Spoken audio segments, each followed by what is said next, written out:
Ya, pemirsa, pemerintah berupaya untuk memutus impor garam mulai tahun 2024 mendatang melalui Peraturan Presiden Nomor 126 Tahun 2022 tentang percepatan pembangunan pergaraman nasional. Pemerintah berharap kebutuhan garam di dalam negeri bisa dipenuhi oleh petani garam dan badan usaha garam. Peraturan Presiden Nomor 126 Tahun 2022 tentang percepatan pembangunan pergaraman nasional mengamanatkan pemangku kepentingan di sektor komoditas garam untuk penuhi kebutuhan garam domestik secara mandiri pada tahun 2024. Sehingga Indonesia tidak perlu lagi bergantung pada impor garam, terutama untuk kebutuhan industri di dalam negeri.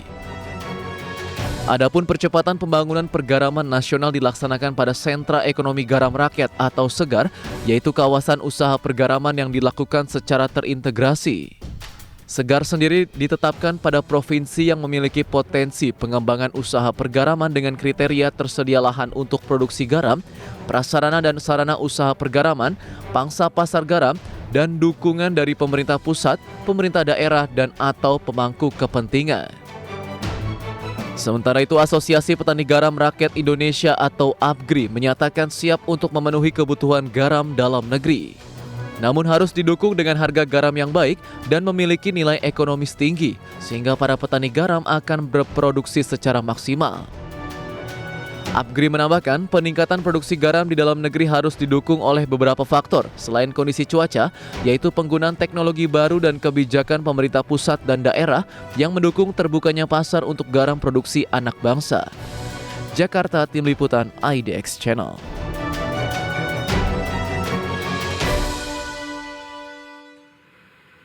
Baik, pemirsa, untuk membahas tema kita terkait dengan rencana pemerintah untuk menstop impor garam di tahun 2024 mendatang, kita sudah tersambung melalui Zoom bersama dengan Bapak Jakfar Sodikin. Beliau adalah Ketua Asosiasi Petani Garam Rakyat Indonesia. Halo, selamat pagi, Pak Jakfar. Selamat pagi, Pak. Ya, salam sehat, Pak. Sehat, alhamdulillah. Baik, tadi sudah disampaikan pengantar begitu rencana pemerintah tahun depan stop impor garam ke Indonesia. Bagaimana dari sisi produktivitas yang bisa Anda update terlebih dahulu nih untuk industri komoditas garam di tanah air, Pak Jakfar? Kalau untuk produksi garam, ini setiap tahun kami selalu memulai produksi itu antara bulan 6 atau bulan 7. Oke. Kalau tahun ini dimulai di bulan 6. Nah, berakhir nanti itu di bulan 10 akhir atau bulan 11 awal. Jadi setiap tahun memang seperti itu.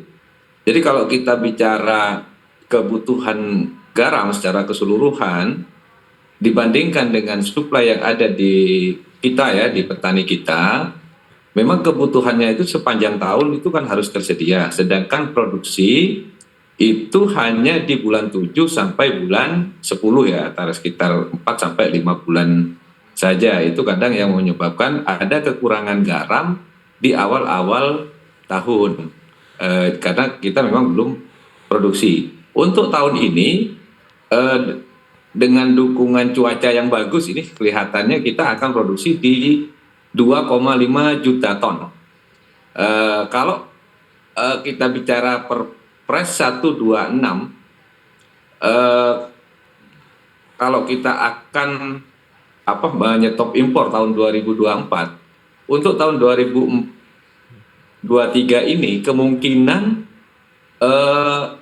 produksi kita bisa mencukupi kebutuhan dalam negeri, tentunya selain CAP dan farmasi. Nah, kalau dari seluruh kebutuhan secara nasional itu sekitar 4,2 sampai 4,6 juta ton ya, bisa kita cukupi dengan 2,5 untuk kebutuhan selain CAP dan farmasi. Saya kira memang keputusan untuk impor dihentikan untuk tahun 2024 sudah pas ya. Okay. Tapi untuk mengantisipasi hal itu kadang pemerintah harus pemerintah harus lebih aktif lagi ya dalam melakukan pembinaan kepada petani. Jadi jangan hanya petaninya aja yang disuruh untuk meningkatkan produksi tanpa ada pengembangan teknologi yang ditawarkan oleh pemerintah.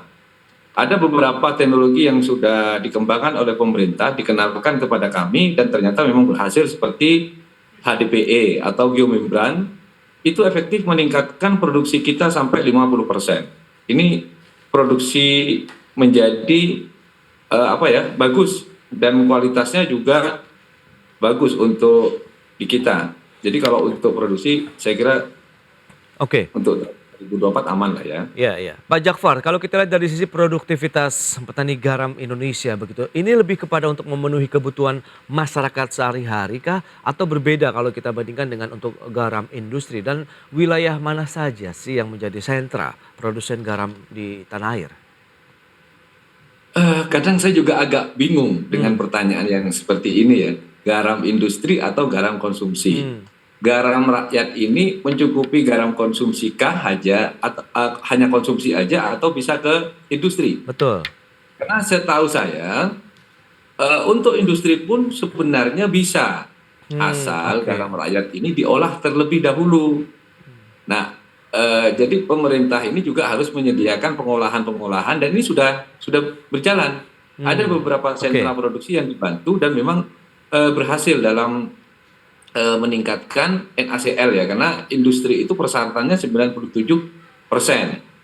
Malah ada garam kami dengan manajemen air yang bagus, itu hasilnya lebih dari 97. Tapi kalau dianggap rata-rata ya di atas 92 atau 94. Oke. Dengan sentuhan teknologi pengolahan yang bagus, pencucian, penirisan yang bagus, itu saya kira sanggup ya untuk memenuhi kebutuhan industri. Nah, tapi industrinya industri apa dulu ini?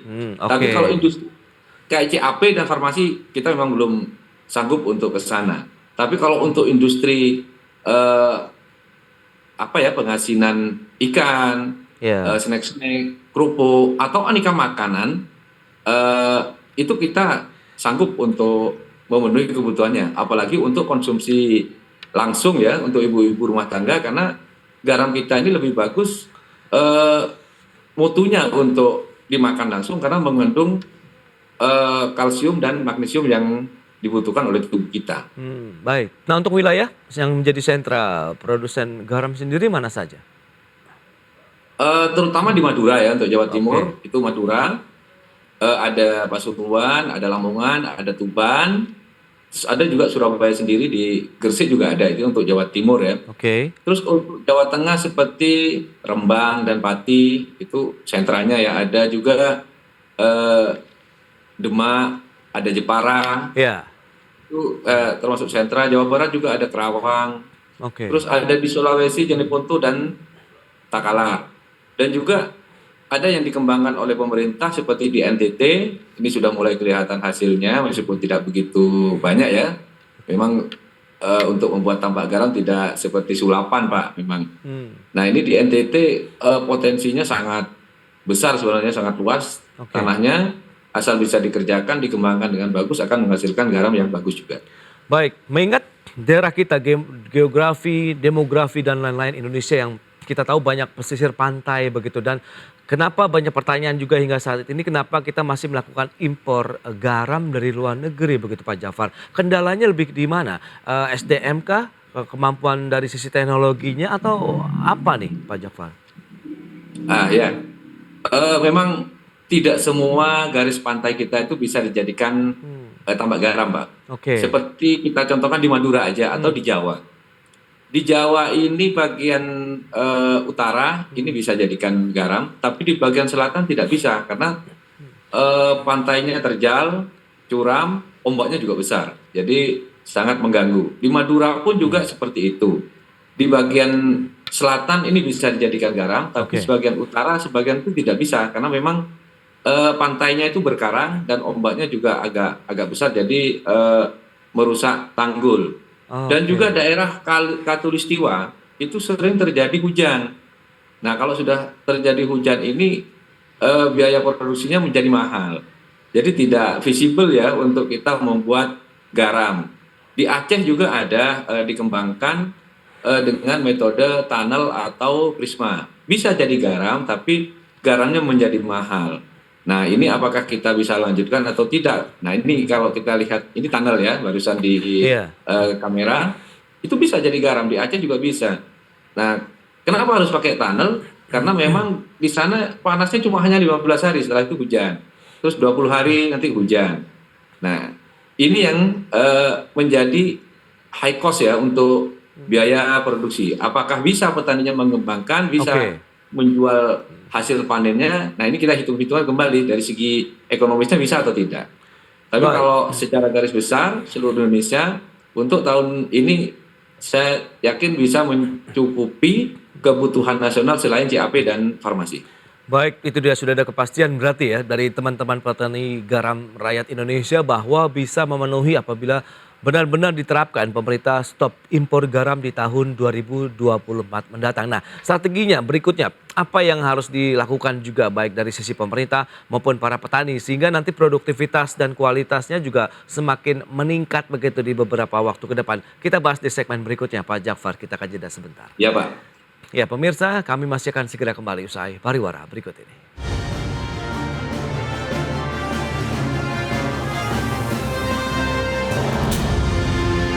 Baik, terima kasih Anda masih bergabung bersama kami dalam Market Review pemirsa. Dan selanjutnya kami sampaikan data terkait dengan produksi garam nasional. Kita akan cermati perkembangannya dari tahun 2017 sampai dengan 2022 lalu.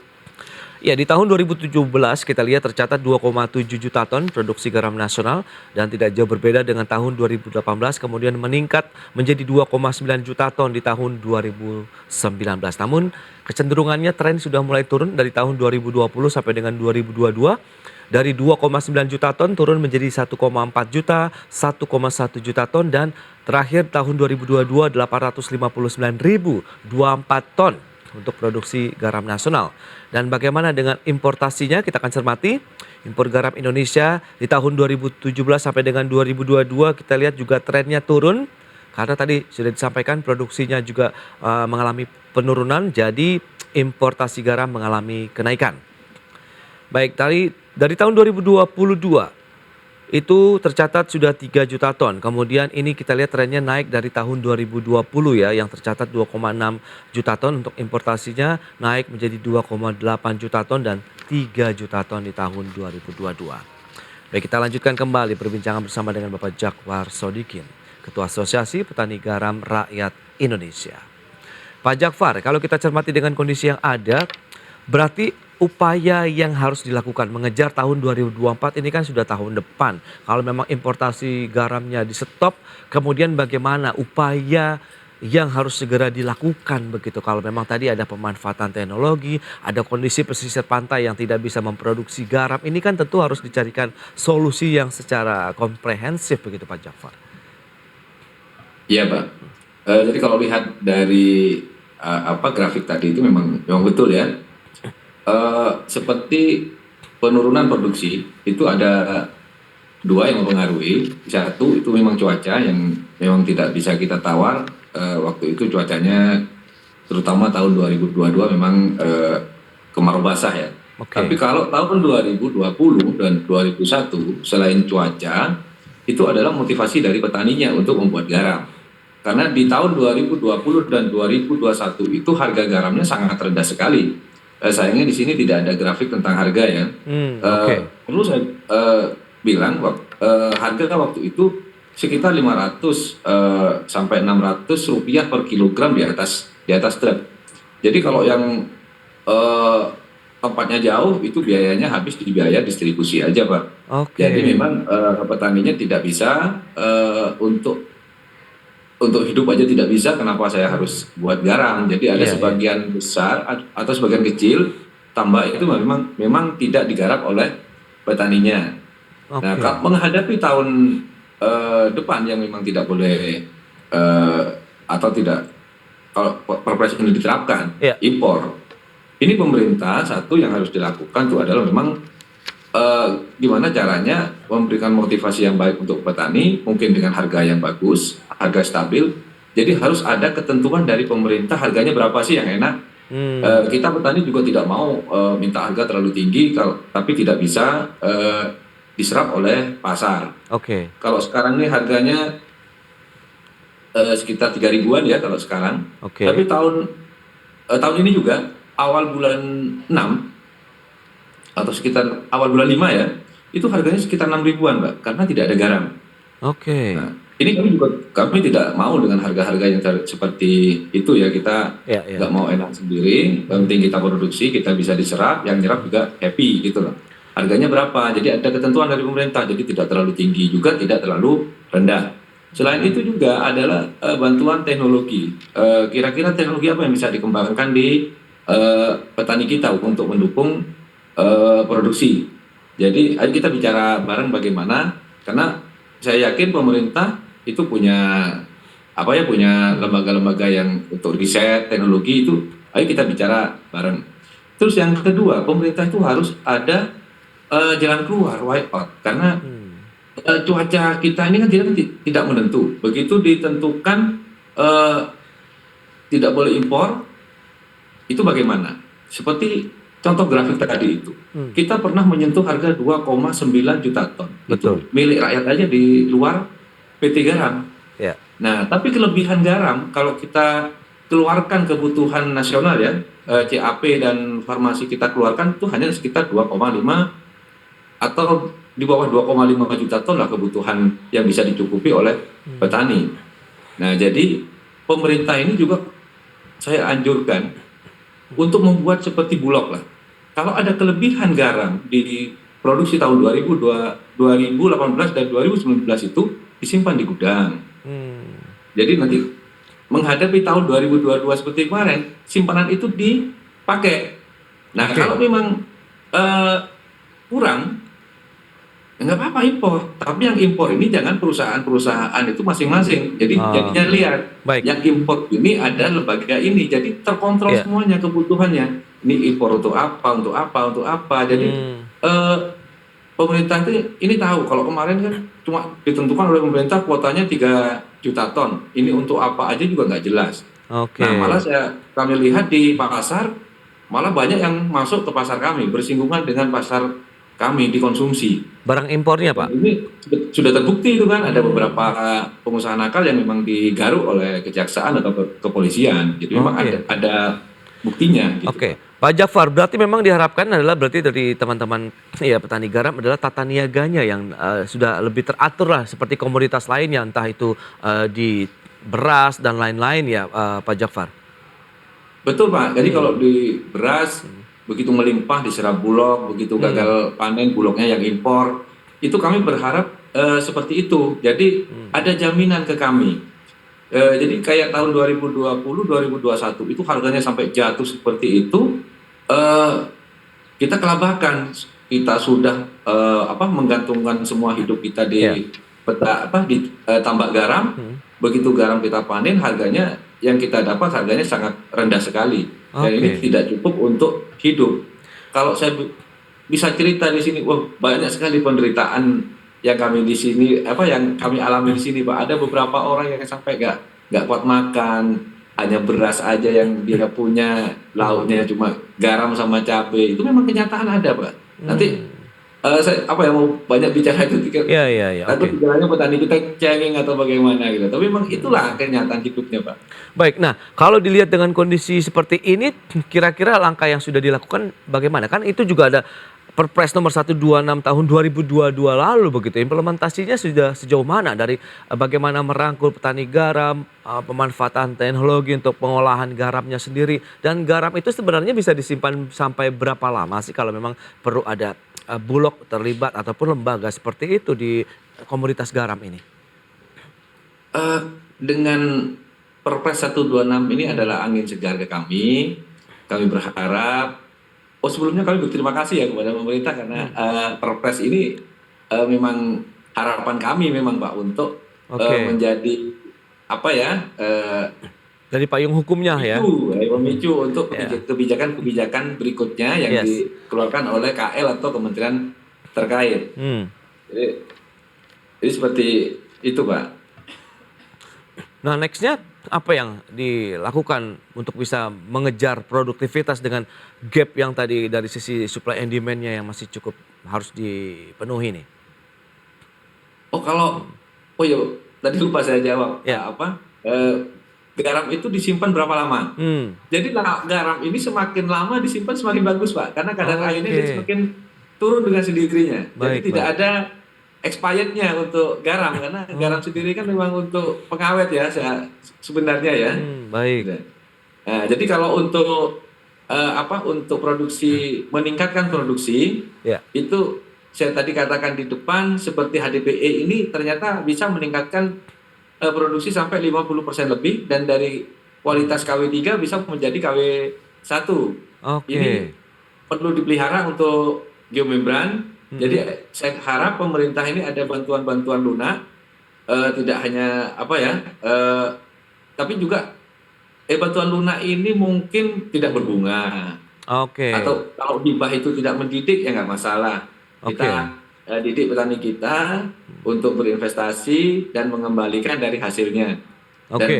kalau harganya bagus, saya kira petaninya sanggup ya untuk membeli Iya. sendiri. Betul, Cuma betul. masalahnya pembelian di awal ini yang kadang petaninya memang tidak punya, jadi bisa Oke. dicicil Ya, ya. tanpa bunga tentunya. Berarti ada Nah, akses permodalan ya, ataupun akses dari akses pendanaan permodalan. yang diberikan oleh Terus pemerintah. ada juga Oke. yang dilakukan oleh pemerintah dari KKP, ini membantu mesin-mesin pengolahan di sentra-sentra garam.